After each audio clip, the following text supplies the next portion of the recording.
અમરેલીમાં છેલ્લા 5 વર્ષ આસપાસ જનતાને હેરાન પરેશાન થવું પડ્યું છે, ત્યારે ઘણી આતુરતા બાદ આજરોજ અમરેલીમાં બસ બોટનું તારીખ 20/9/2024ના રોજ ગુજરાતના મુખ્યમંત્રી એવા ભૂપેન્દ્ર પટેલના વરદ હસ્તે લોકાર્પણ કરવામાં આવ્યું.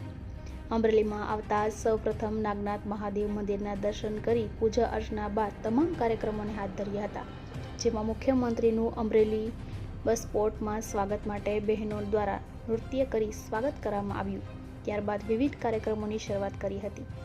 માનનીય મુખ્યમંત્રી ગુજરાત રાજ્ય શ્રી ભૂપેન્દ્રભાઈ પટેલના વરદ હસ્તે 300 કરોડથી વધુ રકમના વિવિધ વિકાસ સંકલ્પોના લોકાર્પણ, ખાતમુહૂર્ત અને નવીનીકરણનો ત્રિવિધ કાર્યક્રમ કરવામાં આવ્યા.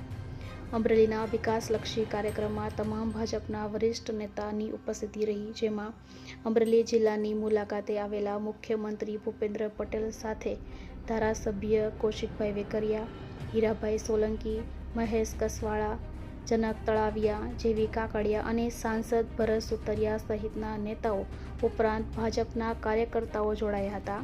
અમરેલી બસ બોટ ઉપરાંત આજરોજ અમરેલી રાજમહેલનું રિનોવેશન કામગીરીનું ખાતમુહૂર્ત કરવામાં આવ્યું, જેમાં તેમજ સ્પોર્ટ્સ સંકુલ, નગરપાલિકા શહેરી વિકાસ વિભાગ દ્વારા તૈયાર થયેલ મોડર્ન ફાયર સ્ટેશનનું ખાતમુહૂર્ત તેમજ અમરેલી શહેરના જયસિંહપરા તથા બહારપરા વિસ્તારની કુમાર શાળાઓમાં તૈયાર થનાર અદ્યતન ઓરડાનું ખાતમુહૂર્ત તેમજ અમરેલી શહેર ખાતે તૈયાર થનાર હાઈ રાઇઝ પોલીસ સ્ટાફ ક્વાર્ટરના અદ્યતન બિલ્ડિંગનું લોકાર્પણ કરાયું હતું.